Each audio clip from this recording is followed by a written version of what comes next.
যেমনই বন্ধুরা যাওয়ার জন্য রেডি হচ্ছেন গো,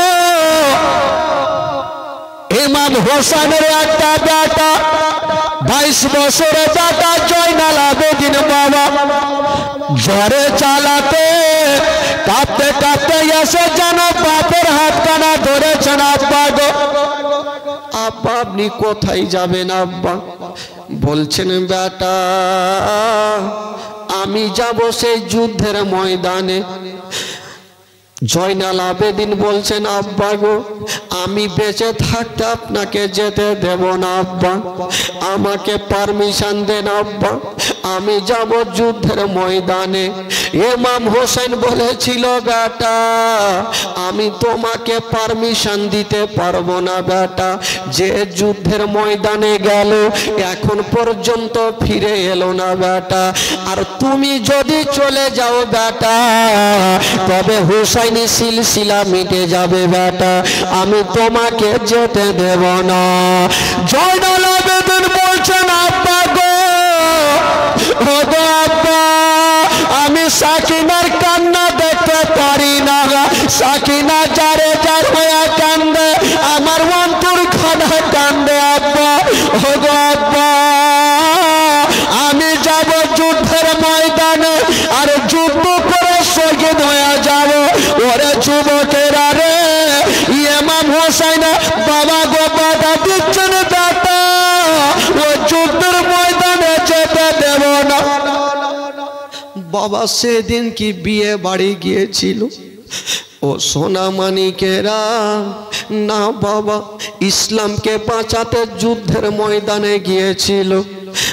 বাবা ইমাম হোসেন বেটা জয়নাল আবেদিনকে বুঝায়া যেমনই বাবা সবারই কাছে ক্ষমা চেয়ে নিয়ে যাবেন গো, যেমনই দুলদুলে চেপে গেছে বাবা লাগামটা টান দিচ্ছেন।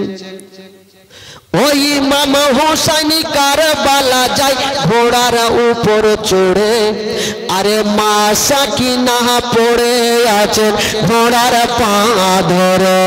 ওই ইমাম হোসেন কারবালা যায় ঘোড়ার উপর চড়ে, আরে মা সাকিনা পড়ে আছে ঘোড়ার পা ধরে।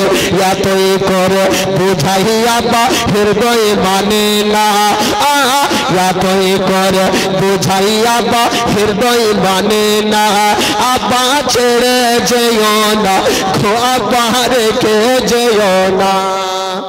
ইমাম হোসেন লাগাম টান দিচ্ছেন বাবা, কিন্তু দুলদুল এক কদম আগে বাড়ে না। বাবা ইমাম হোসেন বলে দুলদুল রে আমাকে তাড়াতাড়ি করে যুদ্ধের ময়দানে নিয়ে চল। দুলদুল পাথরের মতো দাঁড়িয়ে গেছে, দুলদুল বাবা এক কদম আগে বাড়াই না। ইমাম হোসেন বলল দুলদুল রে আজকে তুই নারাজ হোস না রে, আমি যতক্ষণ পর্যন্ত যাব না ওই কারবালার যুদ্ধ থামবে না রে দুলদুল। ওই দুলদুল কেন চলে না? এই জন্য চলে না ওই দুলদুলের জোড়া পা 7 বছরের বেটি সাকিনা জড়িয়ে ধরে আছে, আর বলছে ওরে দুলদুল রে আমার আব্বাকে নিয়ে যেতে হবে না, আমার আব্বাকে নিয়ে যেতে হবে না। ওরে যুবকেরা 7 বছরের বেটি সাকিনা দুলদুলের ছোড়া পা জড়িয়ে ধরে কান্দে, আমার আব্বাকে নিয়ে যেও না। বাবা ওই দুলদুল পাথরের মতো দাঁড়িয়ে গেছে, এক কদম যেন আগে বাড়াই না। ও যুবক বন্ধুরা, ওগো আমার ভাইরা, যখন দুলদুল আগে বাড়ে না ইমাম হোসেন বলল দুলদুল আমি তোমাকে চাবুক চালাবো না, তবে দুলদুল আমাকে নিয়ে চলো। দুলদুল চলে না, এই জন্য চলে না যদি দুলদুল আগে বেড়ে যায় তবে সাকিনার জিন্দা থাকবে না। সাকিনা দুলদুলের জোড়া পা ধরে আছে আর বলছে দুলদুল রে এক কদম যদি আগে বাড়াও তবে আমার বুকের ওপরে পা রেখে যাও। বাবা গো, দুলদুলের চোখ দিয়া পানি। আল্লাহ গো, আমি কেমন করব? ইমাম হোসেনের কথা শুনবো না সাকিনার কথা শুনবো? আল্লাহ আমার জবান খানা খুলে দাও, আমি যেন হোসেনের সঙ্গে কথা বলতে পারি। বাবা গো, জবান খানা খুলে গেল।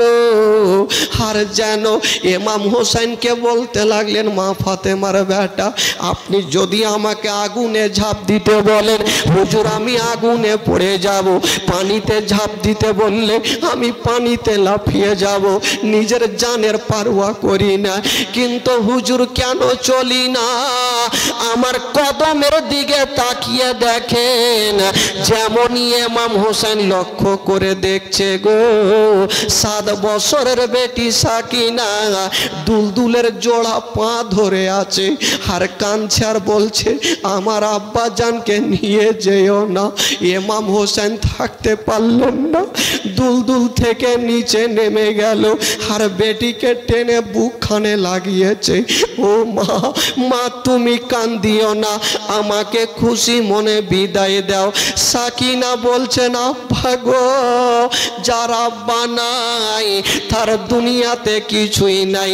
আব্বা গো, যার আব্বা জগতে নাই তার দুনিয়াটা অন্ধকার। আব্বা, আব্বা আপনি যদি চলে যান আমাদের সারা জীবন অন্ধকার হয়ে যাবে।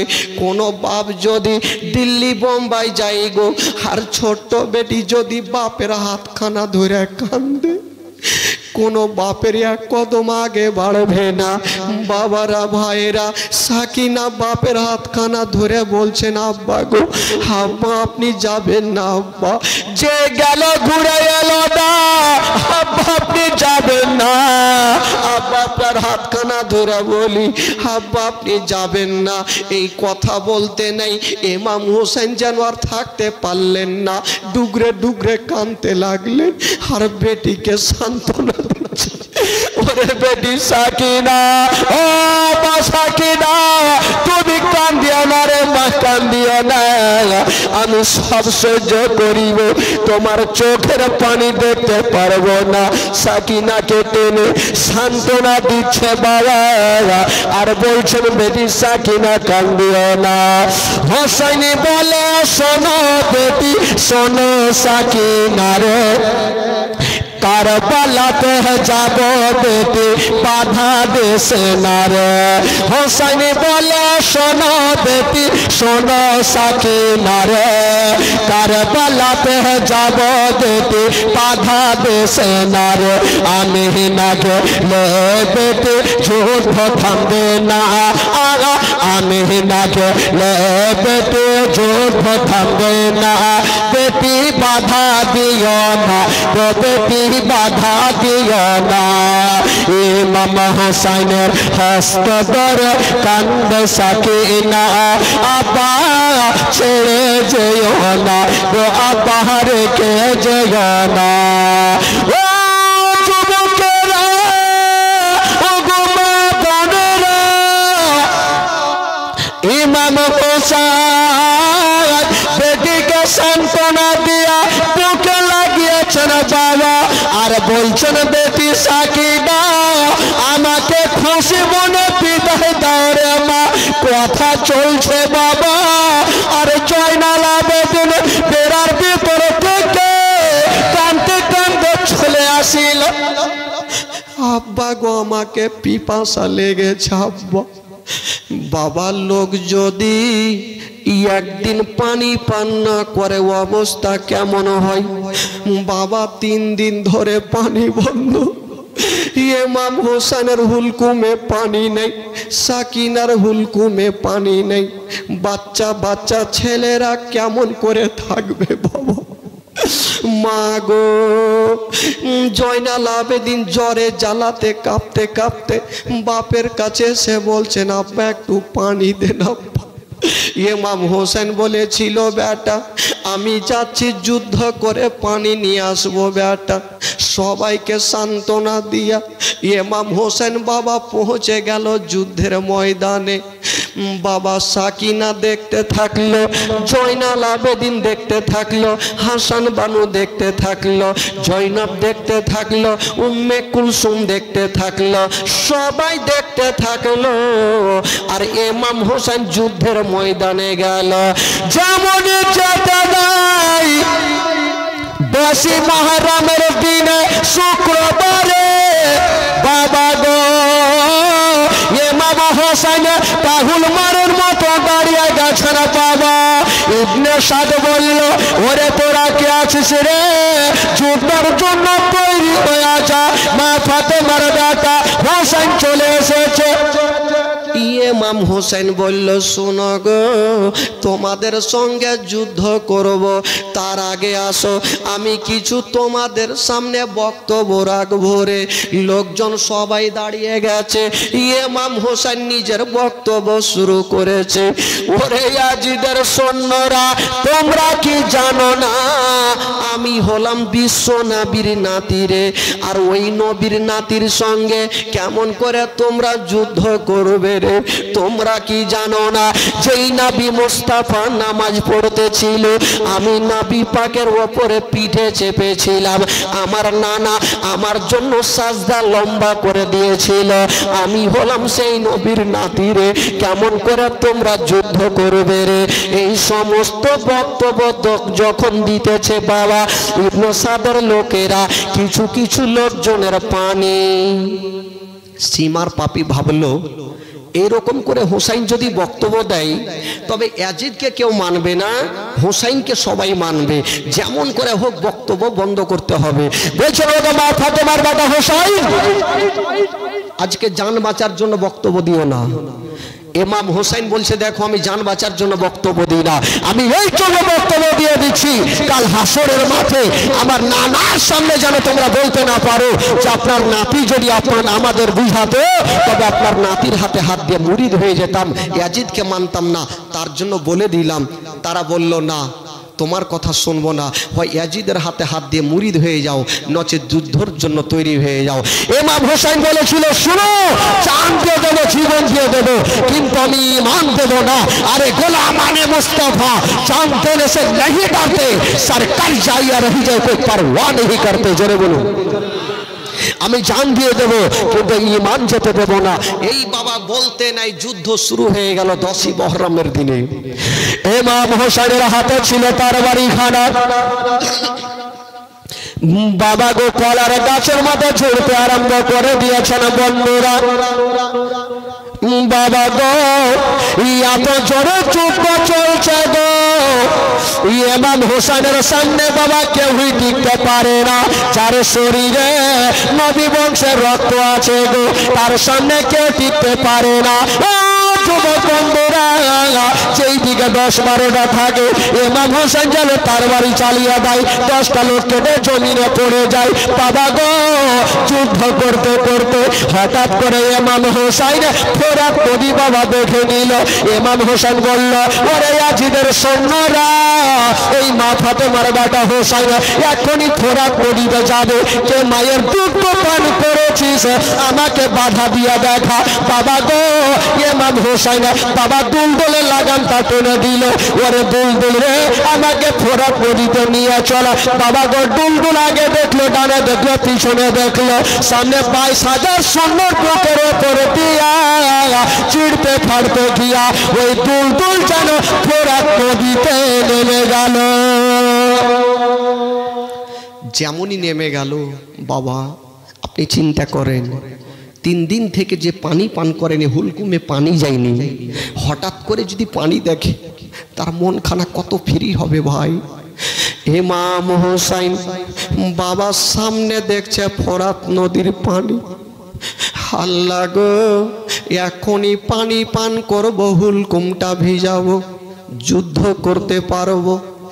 ইমাম হোসেন যেমন এক চুল্লু পানি নিয়া বাবা মুখে দিতে যাবে, হঠাৎ করে দুই নয়নে আলী আসগারের কবরখানা দেখে নিল, আউন মোহাম্মদের কবরখানা দেখে নিল, আলী আকবরের কবরখানা দেখে নিল, ইমামে মুসলিমের কবরখানা দেখে নিল।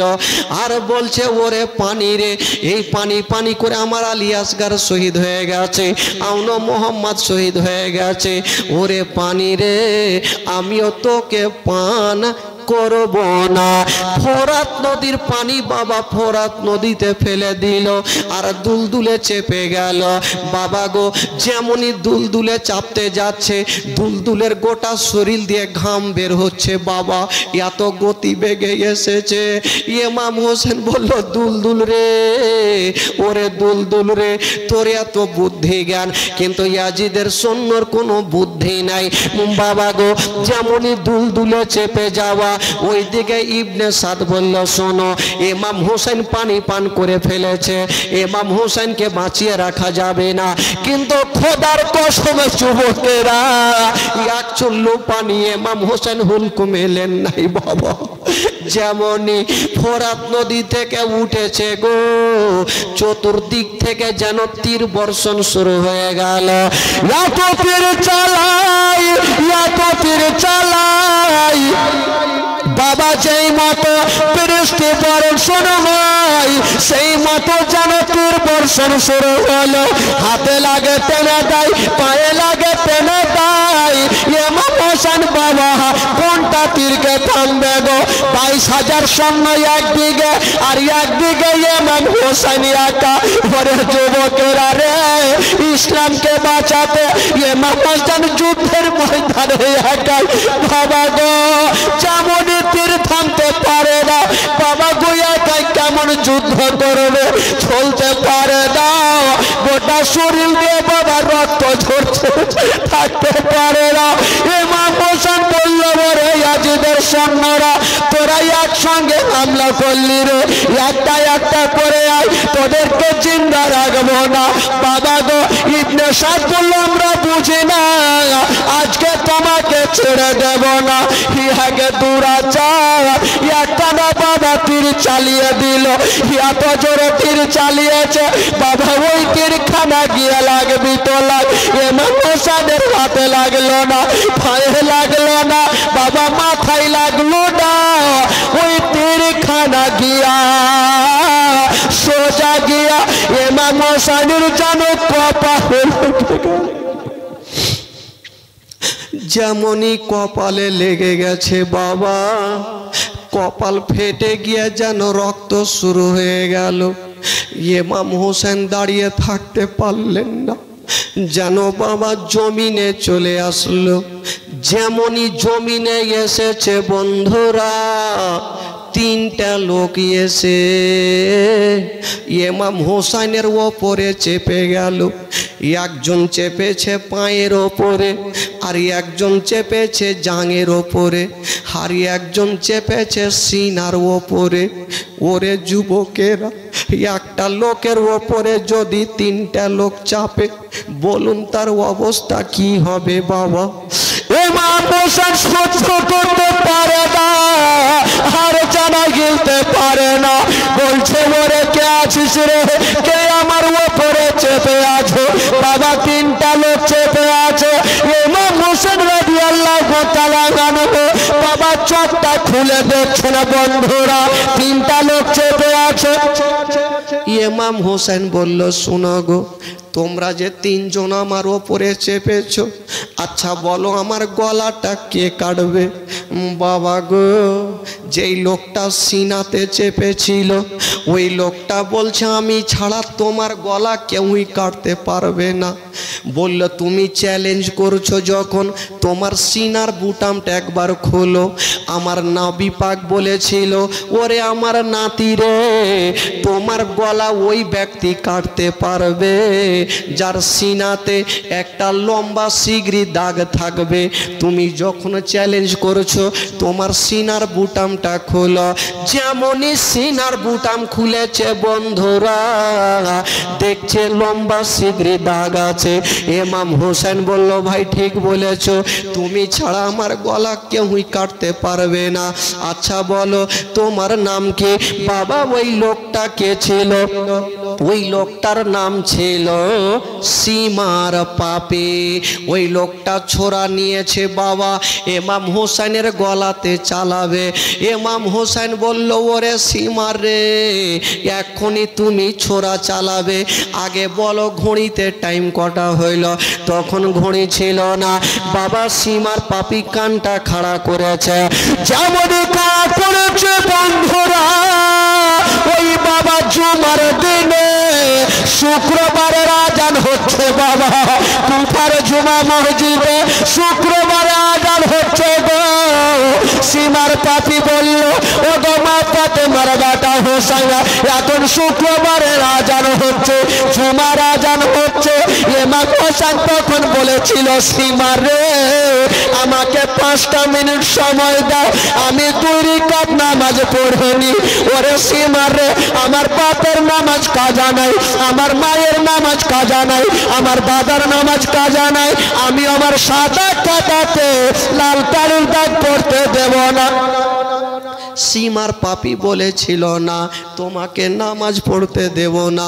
কেতাবে লিখছেন বাবা পাছড়া পাছড়ি করে ইমাম হোসেন 2 রাকাত নামাজ পড়েছিলেন। হাত তুলেছিলেন আল্লাহ গো আমি ভালো করে নামাজ পড়তে পারলাম না, আল্লাহ তুমি আমার নামাজ খানাকে কবুল করে নাও। আল্লাহ গো আমি সাজদা দিতে পারলাম না, আল্লাহ তুমি আমার ইশারা করে নামাজ পড়লাম, আল্লাহ তুমি কবুল করে নাও। ইমাম হোসেনের চোখ দিয়া পানি। আর দেখছেন বাবা ওই দুলদুল যেন চতুর্দিকে ঘুরছে। ইমাম হোসেন বলল দুলদুল রে আর তোকে ঘুরতে হবে না, আমার হালিয়াদেরকে খবরখানা করে দে। ইমাম হোসেন যুদ্ধের ময়দানে কামিয়াব হয়ে গেছে। যাও রে দুলদুল কইও রে খবর আমার হালিয়া জানোয়ার কান্দে না, মনের দুঃখ মনে রইল, মনের দুঃখ মনে রইল, মদিনা যাওয়া হলো না। যারে দুলদুল খবর খানা করে দে দুলদুল কানতে কানতে চলে গেল। ও যুবকেরা ইমাম হোসেন বলল সীমা রে এবার তুই ছোরা চালিয়ে দে। ওরে যুবকেরা রে ওই ছোরাতে এত ধার ছিল বাবা এত ধার ছিল। ওই সীমার পাপি ছোরা খানা নিয়া যেন বাবা ইমাম হোসেনের গলাতে চালাতে আরম্ভ করেছে। 10ই মুহররমের দিনে বাবা শুক্রবারে জুমার টাইমে ইমাম হোসেনের গলাতে ছোরা চালাচ্ছে। কিন্তু বাবা এত জোরে ছোরা চালাই কোনো মতে গলা কাটে না। এত ছোরা চালাচ্ছে বাবা গলা কাটে না। সীমার ভাবছে আমার এত ধারালা ছোরা তবে কি ধার শেষ হয়ে গেছে। বাবা যখন গলা কাটে না রাগের মাথায় ছোরা খানা চালিয়ে দিল। যেমনই চালিয়েছে বাবা ওই ছোরা খানা একখানা পাথরে পড়েছে আর ওই পাথর পর্যন্ত 2 খণ্ড হয়ে গেল। কিন্তু ইমাম হোসেনের গলা কাটে না। সীমার পাপি বলল ও গো মা ফাতেমার বেটা হোসেন আমার ছোরাতে পাথর 2 খণ্ড করে দিল কিন্তু তোমার গলা কেন কাটে না? ইমাম হোসেন বলেছিল সীমার রে তুমি যেই জায়গাতে ছোরা চালাচ্ছ কাল কিয়ামত পর্যন্ত যদি চালাও আমার গলা কাটবে না।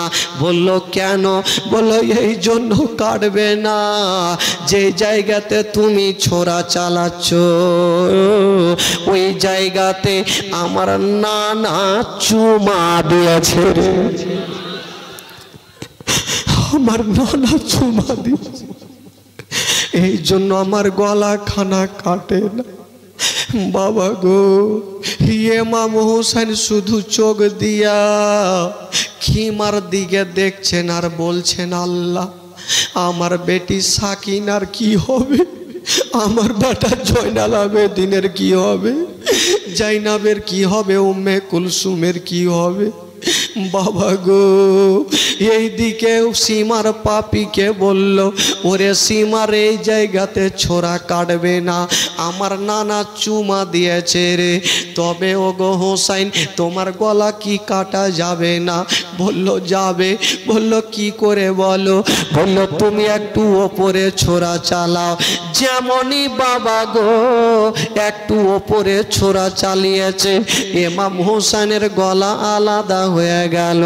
সকলে পড়ুন, ইন্না লিল্লাহি ওয়া ইন্না ইলাইহি রাজিউন। ওরে যুবকেরা,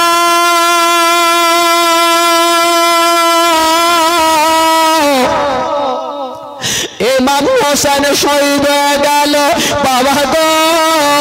আর ওই দিকে বাবা দুলদুল যেন খিমার দিকে যাচ্ছে, সাকিনা দাঁড়িয়ে দাঁড়িয়ে কান্দে, আমার আব্বা যান পানি নিয়ে আসবে। জয়নাল আবেদিন দাঁড়িয়ে দাঁড়িয়ে কান্দে, আমার আব্বা যান পানি নিয়ে আসবে। জাইনাব দাঁড়িয়ে দাঁড়িয়ে কান্দে, আমার ভাইয়া হোসেন পানি নিয়ে আসবে। উম্মে কুলসুম কান্দে, আমার ভাই হোসেন পানি নিয়ে আসবে। বাবা তাকিয়ে দেখছেন বন্ধুরা, দুলদুল আছে গো, কিন্তু দুলদুলের ওপরে তাকে দেখা যায় না। সাকিনা বলছেন, মা দুলদুলে কেন কাউকে দেখা যায় না? বাবা যখন দুলদুল কাছাকাছি হলো, ওই দুলদুলের চোখ দিয়া ঝরঝর করে পানি ঝরে যাচ্ছে। কান্দে জাইনাব, কান্দে কুলসুম, কান্দে সাকিনা। জোরে বলুন, আরো মহব্বতে বলুন, দুই হাত তুলে বলুন সুবহানাল্লাহ। কান্দে জাইনাব, কান্দে কুলসুম, কান্দে সাকিনা। খালিদ দল ফিরে এলো, খালিদ দল ফিরে এলো, হোসেন এলো না। কান্দে জাইনাব, কান্দে কুলসুম, কান্দে সাকিনা। কান্দে জাইনাব, কান্দে কুলসুম, কান্দে সাকিনা। এই ইমামের পরীক্ষা তুমি নেবে কতবার, নেবে কতবার। আর সহায় না গো আল্লাহ, আর সহায় না গো আল্লাহ, জালিমের জুলুম। কান্দে জাইনাব, কান্দে কুলসুম, কান্দে সাকিনা। কান্দে জাইনাব, কান্দে কুলসুম, কান্দে সাকিনা। আল্লাহুম্মা সাল্লি আলা লানা মুহাম্মাদ ওয়া আলা আলিহি।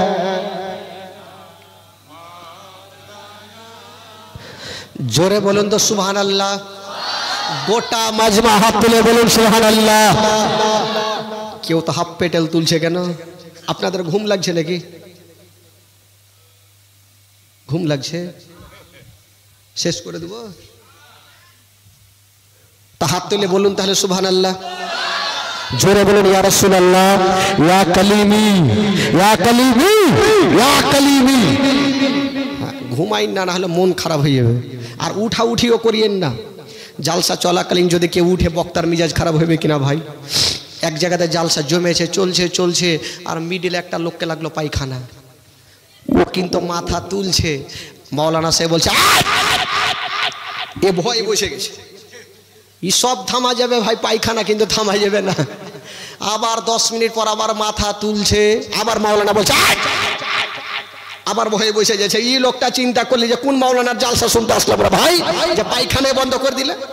বাড়িতে ঘুমাইতাম, ওইটাই ভালো ছিল। হঠাৎ করে কারেন্টটা কিন্তু চলে গেছে, অন্ধকার। ই ভাবলো এই সুযোগে ভাগতে হবে, উইঠা বাবা পার্সে চলে এসছে। চতুর্দিকে লোক আছে, কোন দিকে যাব? একটা 8 নম্বরের জুতা পড়েছিল, ই কাম ছেড়ে দিয়ে যা বসে গেছে। বলছে মৌলানা সাহেব সারা রাত থাকলে এ বান্দা ভাগবেন না। ই ভাগে, ও তো ট্যাঙ্কি খালি করলেছে। আর আসলে ওই জুতা সাধারণ লোকের ছিল না, যে মৌলানা জালসা করছিল ওয়ারি জুতা। মৌলানা সাহেব জালসা শেষ করে ভাবছে রুমে যেতে হবে, যেমনই নেমে পা ভরেছে, ই শীত কুণ্ঠে ঠেকাইল রে ভাই। তো ওই রকম যদি ভাই কাউকে লাগে তাহলে যাবেন, এমনিতে যায়েন না। একবার মোহাব্বতে বলুন সুবহানাল্লাহ, জোরে বলুন মাশাআল্লাহ। একটু আপনারা মন চাঙ্গা করে রাখবেন, তাহলে ইনশাআল্লাহ আমাকেও ভালো লাগবে, আপনাদেরকেও ভালো লাগবে। একটু আরো মন চাঙ্গা করে দিয়ে আমার সাথে একটু মদিনা চলেন, ঘুরে আসি ভাই, গোটা মাজমা চলেন। আমার ভালো লাগে না আমি যাব মদিনা, পড়েন আমার সাথে পড়েন। আমার ভালো লাগে না আমি, গোটা মাজমা পড়েন। আমার ভালো লাগে না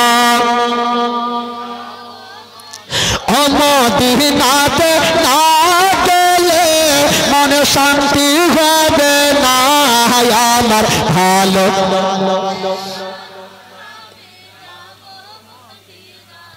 ঢিকি, এরকম করলে কি আর কাজ হবে? গোটা মাজমা বলতে হবে ভাই। পড়াতে যদি গুনাহ হয় আমাকে দেবেন, আর নেকি যদি হয় আপনারা ভাগচুক করে মেটালেন। পড়েন আমার সাথে আছে। আমার ভালো লাগে না আমি যাব, আমার ভালো লাগে না আমি মদিনাতে না গেলে মন শান্তি হবে না। আমার ভালো,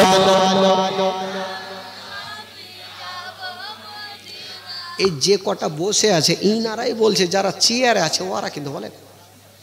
আচ্ছা যারা বৈশা আছেন তারা বলিয়েন না, চেয়ারওয়ালাকে দেখি ওরা আছে না উড়ে গেছে, আপনারা বলবেন না ভাই। আপনারা শুরু করেন। আমার ভালো লাগে না, বৈশা আছে এখানে যাইনি। এবার গোটা মাজমা পড়েন দেখি, গোটা মাজমা। আমার ভালো লাগে না আমি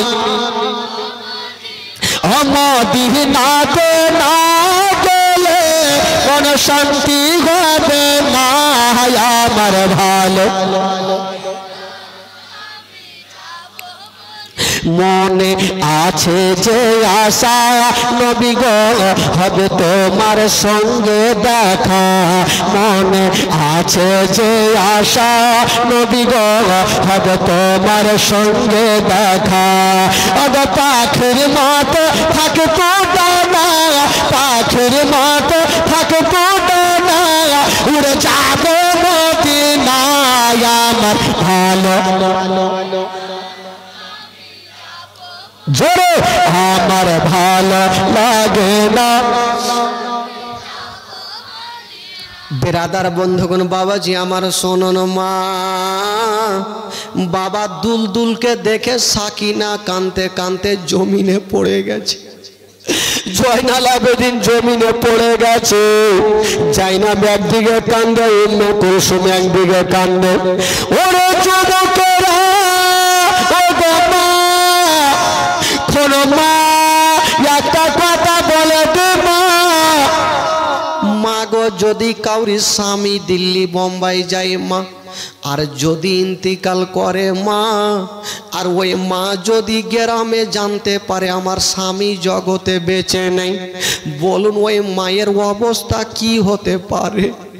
বাবা গো, যার স্বামী জগতে বেঁচে নাই মা, তার দুনিয়াটা অন্ধকার রে মা। বাবা গো, ওই দিকে ইমাম হোসেনের বিবি বাবা কানতে কানতে মাটিতে বসে গেল। জাইনাব মাটিতে বসে গেল, উম্মে কুলসুম মাটিতে বসে গেল। সবাই হা হাহাকার হয়ে গেছে। গোটা খিমার ভিতরে সবাই কাঁদতেছে, বাচ্চা বাচ্চা ছেলেরা কান্দে। বাবা গো, একটা বাড়িতে যদি কাউর ইন্তিকাল হয়, বলুন ওই বাড়ির খুশিটা মিটে যায় বাবা। সবাই ডুগরে ডুগরে কান্দে। বাবা গো, সবাই কাঁদতেছিল। জাইনাব চতুর্দিকে তাকিয়ে দেখছে, জয়নাল আবেদিন কাঁদছে, উম্মে কুলসুম কাঁদছে, হাসান বানু কাঁদছে, সবাই কান্দে। কিন্তু 7 বছরের বেটি সাকিনাকে কেন দেখা যায় না? সাকিনা কোথায় গেল? কাঁদতে কাঁদতে বাবা কোথায় হারিয়ে গেল? জাইনাব বলছে তোমরা কান্দিও না, দাঁড়াও, আমার সাকিনা কোথায় গেল? বাবা জাইনাব দৌড় দিয়ে গেল। যেমনই যুদ্ধের ময়দানে যাচ্ছে গো, দেখছেন সাকিনা একটা লাশের ওপরে শুয়ে আছে আর জড়িয়ে ধরে ধরে কান্দে। জাইনাব বলছে সাকিনা তুমি কাঁদছো কেন? বলছে না ফুফু জান, আমি কাঁদছি কেন? আমি জানি কালকে এতক্ষণ টাইমে আমি বাপের বুকে আমি জড়িয়ে ধরেছিল আমার আব্বা, আমার আব্বার বুকে আমি শুয়েছিলাম। আজকে এতক্ষণ টাইমে আমার আব্বা আমার গালে মুখে চুমা খাচ্ছিল, আজকে আমার আব্বাকে দেখা যায় না। তাই আমি খুঁজতে লাগলাম, আমি খুঁজে খুঁজে লাশের ওপরে চেপে গেছি। বলে জাইনাব রে, তোর এটা বাপ তুই কেমন করে চিনলি? কোনো নিশানি তো নাই, কোনো চিহ্নার তো নাই। সাকিনা বলছেন ফুফু জান, আমি আমার আব্বাকে যখন খোঁজ করছিলাম, আমি কান্নাকাটি করে আব্বাকে ডাকতেছিলাম, আমার আব্বাকে ডাকছিলাম। আর এই লাশ থেকে তখন হাত দুইখানা তুলে বলেছিল সাকিনা কান্দিও না রে বেটি, কান্দিও না, আমি তোমার আব্বা, তুমি আমার বুকে চলে এসেছো। মা গো, ও গো ফুফু জান, আমি আমার আব্বার বুকে লেগে গেছি। জাইনাব বাবা সাকিনাকে টেনে বুকে লাগায়া সান্ত্বনা দিয়ে নিয়ে গেল। সবাইকে রেখে দিয়েছেন বাবা। রেখে দেওয়ার পরে তাকিয়ে দেখছেন সাকিনার চোখ দিয়ে পানি আর কান দিয়ে যেন ঝরঝর করে রক্ত ঝরছে। জাইনাব বলছেন সাকিনা তোমার কান দিয়ে রক্ত কেন বলো? বলছেন ফুফু জান, যখন আমার দুলদুল আমার আব্বার দুলদুলি এসেছিল, ওই মুহূর্তে আমার আব্বা শহীদ হয়েছিল। ইবনে সাদের লোকেরা ওই দুশ্মনেরা অত্যাচার করেছিল। আমার এই দুটা কানে গোল গোল দুটা বালি ছিল, ওই দুশ্মনেরা আঙুল ভরে নিয়ে আমার বালি পর্যন্ত ছিঁড়ে নিয়েছিল বলি আমার কান দিয়ে রক্ত ফুফু জানা যায় না। বলছেন ও সাকিনা তোমরা কান্দিও না, তোমরা কান্দিও না, কপালে যেটা লেখা আছে সেটা হবে। আমি একটু যাব আর আমার ভাই হোসেনের লাশের কাছে দাঁড়িয়ে থাকবো। ওই জাইনাব এক পা দুই পা পড়ে গেল, ইমাম হোসেনের লাশের কাছে দাঁড়িয়ে গেছেন। ইমাম হোসেনের লাশের কাছে দাঁড়িয়ে বাবা গো হঠাৎ করে দেখছেন সামনের দিক থেকে একটা ঘোড়াতে সাওয়ার হয়ে লোক চলে আসছে। বাবা জাইনাব বলছেন কে আসছো গো? ঘোড়া থেকে এদিকে আসিও না, কারণ এইখানে আমার ভাইয়ের লাশ আছে, ওই দিকে চলে যাও। ওই লোকটা কোনো মতে যায় না, আরো কাছে আসছে। জাইনাব বলছেন কে আছো গো? চলে যাও, নচেত আমার আব্বা আলীকে ডেকে নেব। বাবা গো যেমনই কাছাকাছি হলো বলছে বেটি তোমার আব্বাকে ডাকতে হবে না, তোমার আব্বা তোমার কাছে চলে এসেছে। বাবা গো মুখের জেরাটা টেনে দিয়া বাবা পর্দা খান সরিয়ে দিয়ে দেখছেন অন্য কেউ নাই, ইমাম হোসেনের বাবা শেরে খোদা আলী দাঁড়িয়ে আছে। জাইনাব বাপ বলে বুকে লেগে গেছে, আব্বা গো সব শেষ হয়ে গেল, আব্বা গো সব শেষ হয়ে গেল। বেটি আমি সবই শুনেছি রে মা, আমি সবই দেখেছি মা। আব্বা যখন আপনি দেখলেন একবার বললেন না কেন? হায়দারি হাঁক কেন মারলেন না আব্বা? শেরে খোদা আলী বলেছিল বেটি জাইনাব রে, ওরে মা মাস্টারেরা প্রশ্ন দেয় রে মা, উত্তর বলে দেয় না রে মা। আমি এসেছিলাম জবাব নিতে, প্রশ্ন করেছিল মা, আমি জবাবটা দেখতে এসেছিলাম আমার বেটা জবাব দিতে পারে কি না। কে কখানা তীর মেরেছিল রে মা, আমি সব দাঁড়িয়ে দাঁড়িয়ে দেখতেছিলাম মা। আব্বা গো আপনি বাপ হয়ে কেমন করে দেখলেন? শেরে খোদা আলী বলছেন বেটি জাইনাব রে কান্দিও না রে মা, কান্দিও না, আমি সব সহিতে পারবো মা, তোমার চোখের পানি দেখতে পারবো না। বাবা এই কথা বলে দিয়া শেরে খোদা আলী চলে গেল। জাইনাব পিছনে ঘুরে দেখছে খেমাতে দাও দাও করে আগুন জ্বলছে। বাবা জাইনাব ভাবছেন আল্লাহ গো এখানে আমার ভাইয়ের লাশ পড়ে আছে, ওইখানে আমার খিমাতে আগুন জ্বলছে, ওই খিমাতে সাকিনা আছে, জয়নাল আবেদিন আছে, উম্মে কুলসুম আছে, তারা পুড়ে ছাড়খাড় হয়ে যাবে। যেমনই বাবা যাচ্ছে গো বাবা সবাইকে বাইরে দেখা যায়, কেবল জয়নাল আবেদিনকে দেখা যায় না। জ্বরে জ্বালাতে ওই বাবা ঘর থেকে বের হতে পারে না। জাইনাব কাঁদতে লাগলো আল্লাহ, তবে ওই জয়নাল আবেদিনকে পুরে শেষ হয়ে গেল। কাঁদতে লেগেছে বাবা, সাকিনা চারে চার হয়ে কান্দে, আমার ভাই হয়তো বেঁচে, আমার ভাই হয়তো বেঁচে নাই। জাইনাব বলছেন সাকিনা কান্দিও না রে, কান্দিও না, আমি এখনই আগুনে ঝাঁপ দেব আর জয়নাল আবেদিনকে টেনে নিয়ে চলে আসবো। বাবারা সেদিনের দৃশ্য কেমন ছিল বাবা? 10ই মুহররমের দিনে সেই অবস্থা কেমন হয়েছিল বাবা? এই ঘটনা যখন বইয়ে পড়েছিলাম চোখের পানি ধরে রাখা যায়, চোখের পানি ধরে রাখা যায়নি বাবা, ডুগরে ডুগরে কেঁদেছিলাম। আল্লাহ গো ইমাম হোসেন কত সবুরের পাহাড় হয়েছিল আল্লাহ তাআলাই ভালো জানে। বাবা গো জাইনাব বলছেন বেটি কান্দিও না, আমি জয়নাল আবেদিনকে এক্ষুনি নিয়ে আসবো। ফুফু জান আমার ভাই হয়তো আর বেঁচে নাই। জাইনাব বাবা ফাসাদ বেঁধে নিয়ে আগুনে ঝাঁপ দিতে গেল বাবা। ইবনে সাদের লোক বলল জাইনাব আগুনে যেও না, এ আগুন কাউকে চিনে না। বলছে না না আমার জয়নাল আবেদিন ছারখার পুড়ে হবে, আমি দাঁড়িয়ে দাঁড়িয়ে দেখব। না না বাবা জাইনাব যেন আগুনে ঝাঁপ দিয়ে দিল। যেমন ঝাঁপ দিয়ে দিল বন্ধুরা বেশ কিছুক্ষণ পর উঠে আসিল, খালি হাতে আসলো না বাবা গো, জয়নাল আবেদিনকে নিয়ে আসিল। তবে খোদার কসম বাবা জাইনাবের কাপড় তো দূরের কথা, কাপড় পোড়া তো দূরের কথা, এখন সুতা পর্যন্ত পুড়ে না, এখন সুতা পর্যন্ত পুড়ে না। বাবা গো এবার থাকলো বাবা কেতাবের মধ্যে লিখছেন ইবনে সাদ বলল সবাইকে জেলখানাতে বন্দি করে দাও। বাবা গো জেলের মধ্যে বন্দি করা হইল, কতদিন ছিল বাবা? কেতাবে লিখছেন বন্ধুরা ওই জেলের মধ্যে টোটাল 34 দিন রাখা হইল, 1 মাস 4 দিন। জেলের মধ্যে একটা লোক যদি না খেয়ে থাকে বলুন তার অবস্থা কেমন হইতে পারে বাবা? 1 মাস পর যখন 4 দিন পর বের করছে বাবা গো দেখছেন জয়নাল আবেদিন হাঁটতে পারে না বাবা, হাড্ডি আছে মাংসগুলা শুকিয়ে গেছে, সাকিনার হাড় আছে মাংসগুলা শুকিয়ে গেছে, জাইনাবের হাড় আছে মাংসগুলা শুকিয়ে গেছে। বাবা গো এবার সবাইকে নিয়ে যাবে দামেস্ক ইয়াজিদের রাজধানী। বাবা সবাই চলছে আস্তে আস্তে। ওই 7 বছরের বেটি সাকিনা চলতে পারে না, 7 বছরের বুদ্ধি কেমন হবে বাবা? চলতে পারে না।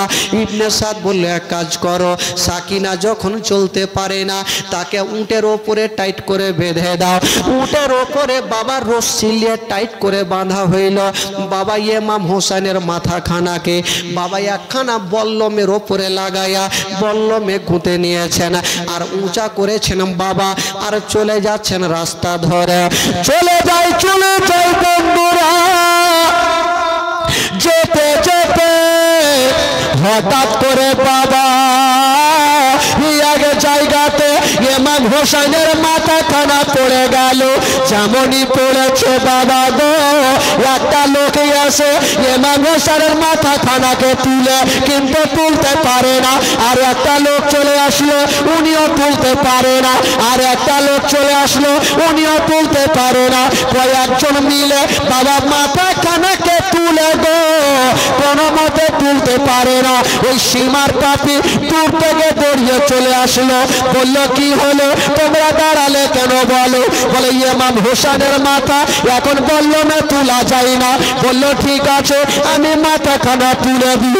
যেমনই ধরেছে বাবা টান দিচ্ছে বন্ধুরা, কিন্তু মাথা তোলা যায় না। ওরে যুবকের আরে কেন তোলা যায় না? ইবনে সাদ বললে এক কাজ করো, কেউ তুলতে পারবে না, একজনই তুলতে পারবে, তবে তোমরা সবাই সরে যাও। সবাই সরে গেলেন বন্ধুরা। কে তুলবে গো? ওই ইবনে সাদ ডাক দিচ্ছেন ইমাম হোসেনের বেটা জয়নাল আবেদিনকে ডাক দিচ্ছে, ওরে জয়নাল আবেদিন, তোমার বাপের মাথাটা তুমি তুলে দাও। যদি তুমি না তুলো তবে তোমাদের উপরে আরো অত্যাচার করব, তোমাদের উপরে আক্রমণ করব। জয়নাল আবেদিন বলছে ঠিক আছে, তোমরা দূরে সরে যাও। জয়নাল আবেদিন বাপের সামনে দাঁড়িয়ে গেছে, কাটা মাথা বাপের দেখছে বাবা, আর বেটার চোখ দিয়ে পানি। আব্বা গো, আব্বার সহ্য করা যায় না আব্বা, 34 দিন জেলের মধ্যে ছিলাম আব্বা, হুলকুমে পানি নেই আব্বা, তবে আব্বা গো থাকতে পারি না। আব্বা গো তাড়াতাড়ি করে কেন তোমার মাথা উঠে না? যদি না উঠে আমাদের ওপরে অত্যাচার হবে। বাবা গো, ইমাম হোসেনের কাটা মাথা সামনে আছে বাবা, ইমাম হোসেনের ঠোঁট দুটা হিলছে রে বাবা। বেটার সঙ্গে কথা বলবে, ঠোঁট দুটা হিলছে, বলছে বেটা জয়নাল আবেদিন, আমার মাথাটা কেন বল্লমে উঠে না? তুমি কি কথাটা শুনবে না? বল আব্বা কেন উঠে না? বলছে বেটা আগে বলো তোমার বহিন সাকিনা কোথায় আছে বলো। বলছে না আব্বা গো, আমার বহিন সাকিনা উঠে বাঁধা আছে। বলছে বেটা রে, ওরে বেটা জয়নাল আবেদিন, তোর বহিনকে একবার দেখ রে বেটা, তোর বহিন আর ওই উটের ওপরে নাই। আব্বা কেন, কি হয়েছে? বলছে বেটা তোরা নিচে নিচে চলছিলে, আমি বল্লমের ওপর থেকে দেখছিলাম বেটা তোর বহিনকে যেই উটের ওপরে বেঁধেছিল আর একটা দুরাচার উটের ওপরে বসে চাবুক মারছিল, উটকে মারে নাই, তোমার বহিনের পিঠে চাবুক মেরেছে। তোমার বহিনের পিঠে এত চাবুক মেরেছে, তোমার 7 বছরের বহিনের পিঠের চামড়াগুলা উড়ে গেছে। ওরে বেটা জয়নাল আবেদিন রে, আমি দেখতেছিলাম বেটা, কিন্তু আমি কিছু করি নাই রে বেটা। দেখছিলাম তোমার বহিনের পিঠের কিছু চামড়া ছিল না। সাকিনা যখন তড়পা তড়পি করছিল, ওই দুরাচার সাকিনাকে যেন উঠ থেকে জঙ্গলে চালিয়ে দিয়েছে, কোন জঙ্গলে পড়ে আছে বেটা। ওরে বেটা জয়নাল আবেদিন, যতক্ষণ পর্যন্ত আমার সাকিনাকে আমি দেখব না, ততক্ষণ পর্যন্ত আমার মাথা কেউই তুলতে পারবে না। জয়নাল আবেদিন দৌড়াতে দৌড়াতে ওই উটের কাছে গেল। বাবা উটের উপরে কাউকে দেখা যায় না। বলছেন ফুফু জান গো, আমার বহিন কোথায় গেল? ফুফু জান, আমার বহিনকে একবার খুঁজে নিয়ে আসো। যেমনই যাই না, দৌড়াতে দৌড়াতে গোটা জঙ্গলে খুঁজে সাকিনাকে পাওয়া যায় না রে বাবা। আমার মা বোনেরা গো, ছোট্ট 7 বছরের বেটি কোথায় পড়ে আছে বাবা। এদিকে জাইনাব কান্দে, উম্মে কুলসুম কান্দে। জাইনাব দৌড়াতে দৌড়াতে একটা গাছের তলাতে গিয়ে দেখছেন বাবা একটা বোরকা পরে মা গাছের তলাতে বসে আছে। জাইনাব বলছেন, কে আছো গো? আমার একটা বেটি সাকিনাকে কি দেখেছো? একবার বলো। বাবা এই কথা বলতে নাই, ওই বোরখার ভিতর থেকে মা বাবা সাকিনাকে বের করে যেন জাইনাবকে দিচ্ছেন, জাইনাব রে এই যে সাকিনাকে নিয়ে নাও। জাইনাব বলছেন, কে আছো গো? তুমি কে আছো? সাকিনাকে কোথায় পেলে? বলছে, বেটি আমার চেহারা কি দেখবে? বলে, হ্যাঁ একবার দেখা। যেমনই বাবা গো পর্দাখানা সরিয়েছে, অন্য কেউ নাই, ওই বাবা মেয়েটা হযরতে মা ফাতেমা বসে আছে। আর চোখ দিয়ে যেন ঝরঝর করে পানি। বলে, জাইনাব রে এই সাকিনা জঙ্গলে পড়েছিল রে মা, আমি সাকিনাকে টেনে আদর করছিলাম রে মা, সাকিনাকে বুকে লাগিয়ে আমি ভালোবাসা দিচ্ছিলাম। জাইনাব মা বলে, মায়ের বুকে লেগে গেছে। মা গো মা সব শেষ হয়ে গেল মা, আমার ভাইকে শহীদ করে দিয়েছে মা, সীমার পাপি গলাকে আলাদা করে দিয়েছে মা। বলতে লাগলো, বেটি জাইনাব রে আমি জানি রে মা, ওই ছোরাখানা আমার বেটার গলাতে চলেনি রে মা, ওই ছোরাখানা আমার কলেজাতে চলেছে রে মা। বেটি ওই ছোরাখানা আমার বেটার গলাতে চলেনি মা, ওই ছোরাখানা আমার কলেজাতে চলেছে। এই কথা বলতে নেই, জাইনাব ডুকরে ডুকরে কাঁদতে কাঁদতে মাটিতে বসে গেল। বাবা ফাতেমাতুজ জাহরা জাইনাবকে নেটের বুকে লাগিয়েছে, মা কান্দিও না, কপালে যেটা লেখা আছে সেটা হবে মা। তোমাকে একটা কথা বলে দিলাম মা, আমার হোসাইন জান প্রাণ থেকে বেশি ইসলামকে ভালোবাসে মা। মা যারে মা যা, যতটুকু কপালে লেখা আছে সেটা হবে। জাইনাব মাকে পেয়েছে বাবা, বেটিরা যদি মাকে পাই তবে সব থেকে বেটিরা খুশি হবে বাবা।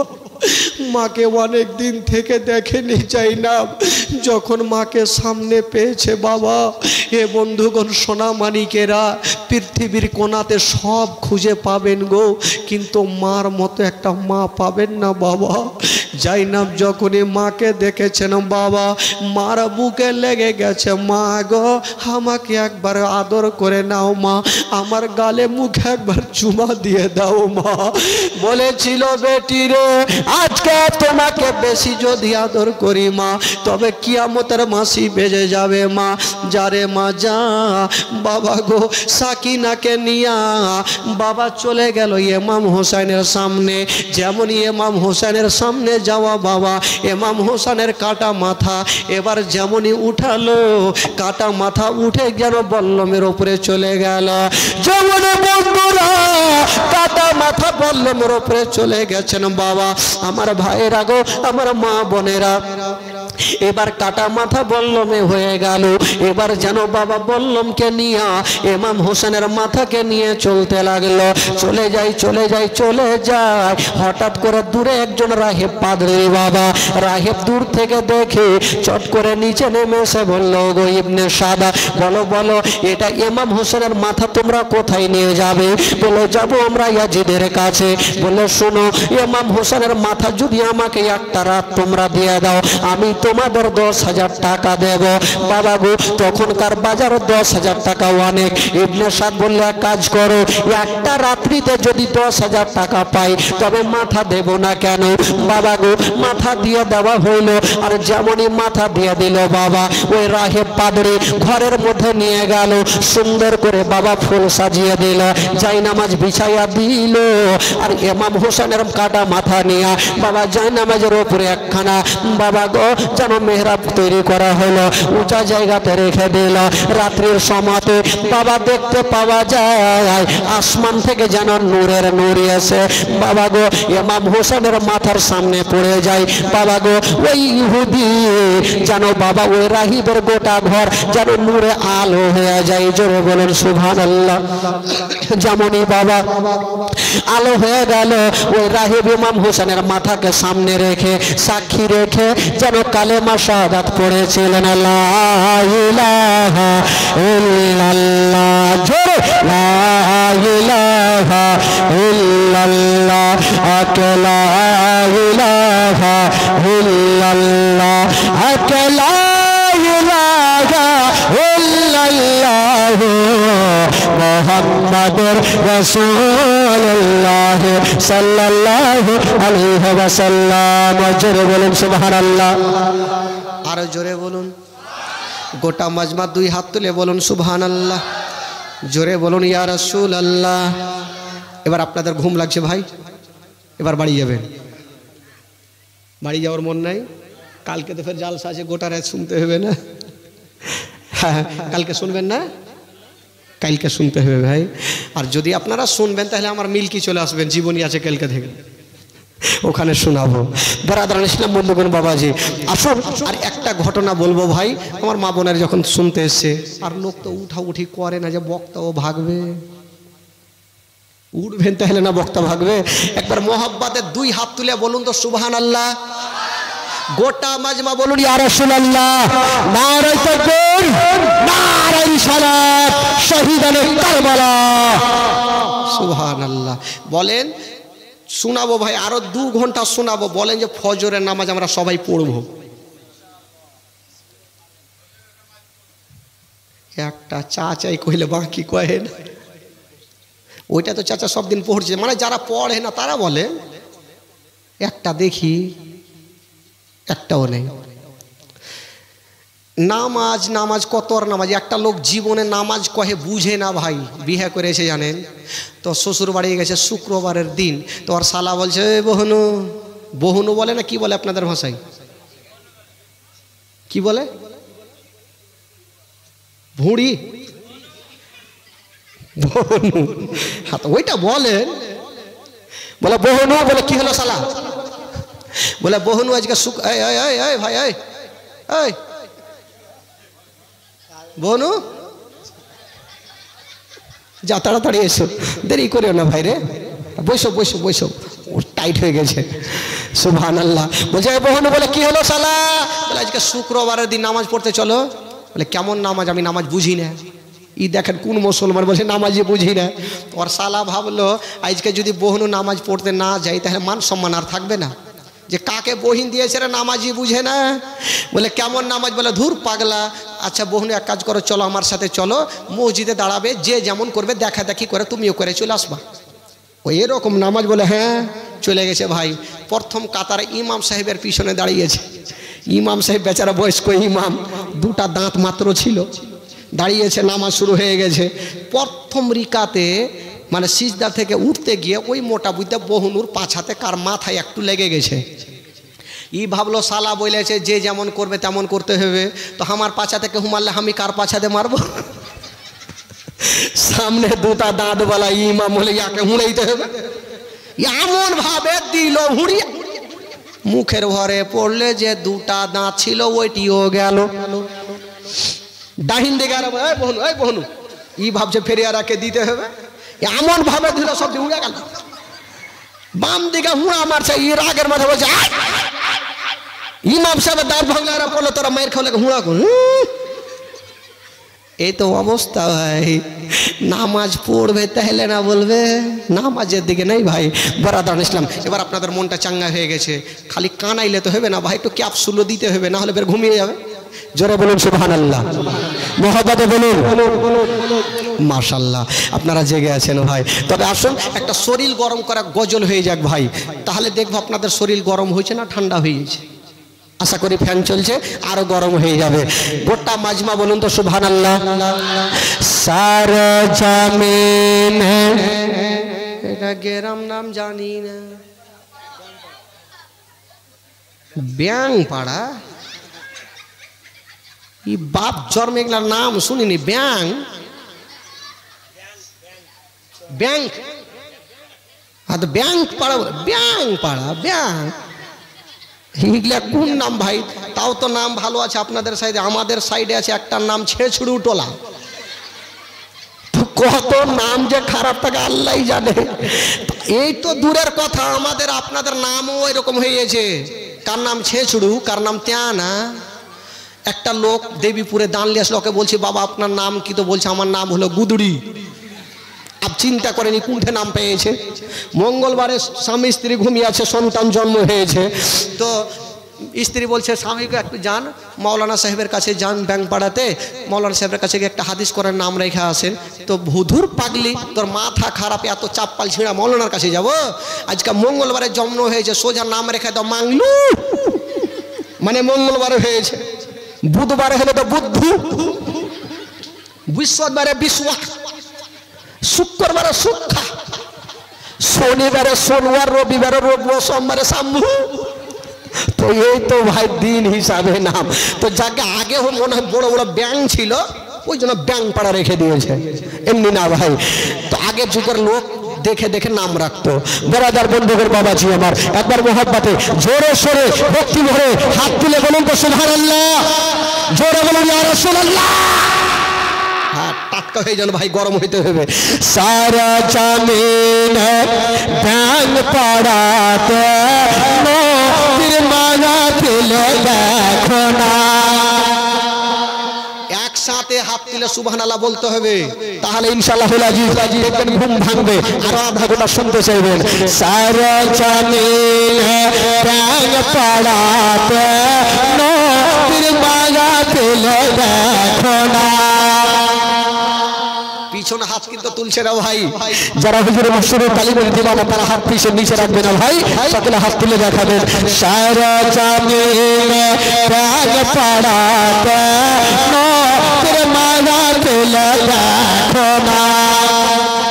আরে বসে আছে মাহফিলেতে, বসে আছে মাহফিলেতে সবাই তালিমের দিওয়ানা।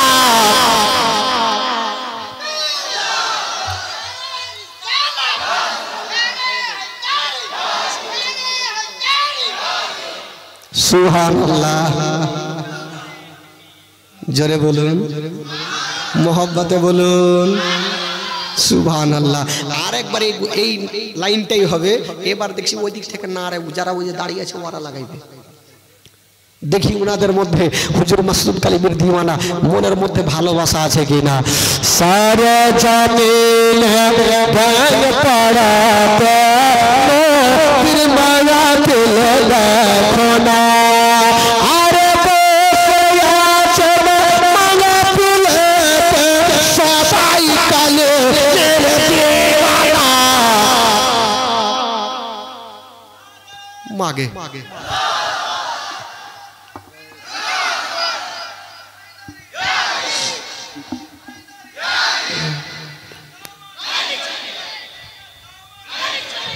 सारा জামিন ব্যাংক পাড়াতে নবীর মায়া তুলে দেখো না।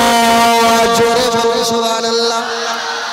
লেগে আছে ব্যাংক পাড়াতে হোর ফারেসে তাদের মেলা। এখানে কোন শয়তানের মেলা না ভাই, হুর ফারিস্তাদের মেলা লেগে আছে। জোরে বলুন সুবহানাল্লাহ। লেগে আছে ব্যাংক পাড়াতে হোর ফারেসে তাদের মেলা। আরে গাইছে তারা একই সঙ্গে, গাইছে তারা একই সঙ্গে, তায়ার না তেরে তারানা।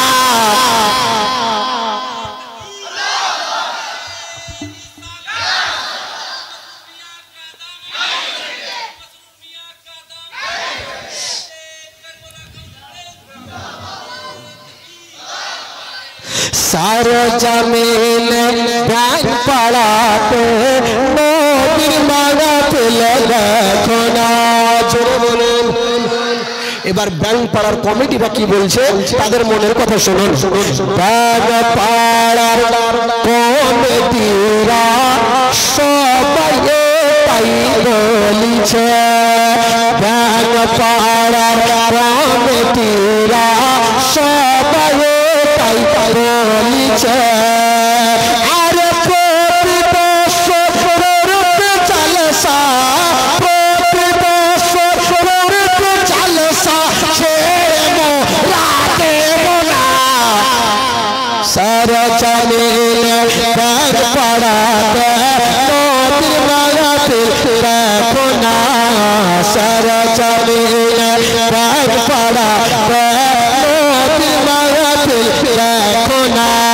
জোরে বলুন।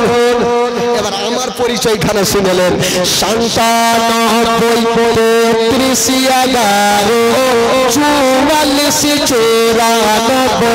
জোরে বলুন। 97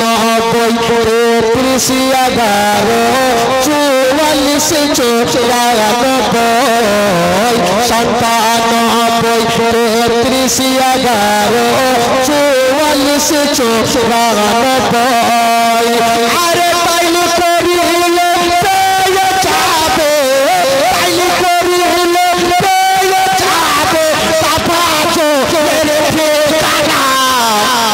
সারা জামিলে প্রেম পড়াতে সারা জামিলে প্রেম পড়াতে